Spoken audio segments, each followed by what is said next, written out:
Alors, je veux en venir à votre bilan.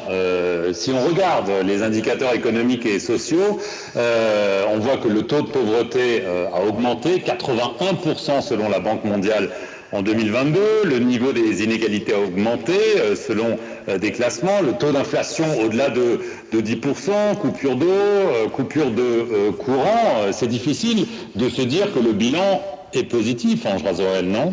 Alors ça, c'est votre perception, mais Ce sont les indicateurs, hein. la réalité est tout autre.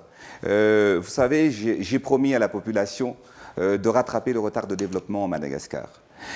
Durant ces 5 dernières années où j'étais à la tête de l'État, nous avons battu le record en termes de construction dans le domaine de l'éducation.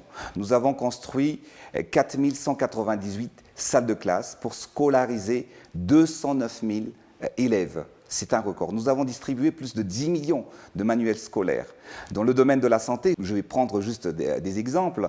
De 1891 jusqu'en 2019, un grand pays comme Madagascar, vous savez, il n'y avait eu que 21 hôpitaux universitaires.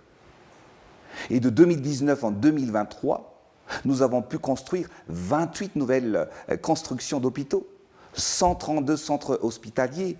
Nous avons construit des bureaux de tribunaux. Nous avons démarré l'autoroute à Madagascar. Donc, pour vous dire que nous avons distribué des millions de titres verts. Et c'est pour cette raison qu'en termes de croissance, puisque vous voulez un chiffre, la croissance moyenne en Afrique, la croissance économique moyenne en Afrique en 2022 était de 3,6% en Afrique. Mais à Madagascar, nous avons fait 4,4%.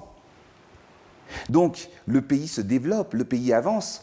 Malgré cela, je suis tout à fait conscient que la pauvreté est là, la pauvreté persiste. C'est pour cette raison que même si beaucoup d'efforts ont été déployés, beaucoup reste à faire pour éradiquer la pauvreté à Madagascar. Et bien évidemment, par rapport à tout ce que vous avez cité tout à l'heure, les défis sont énormes dans le domaine de l'électricité, l'adduction d'eau et aussi pour la lutte contre la pauvreté.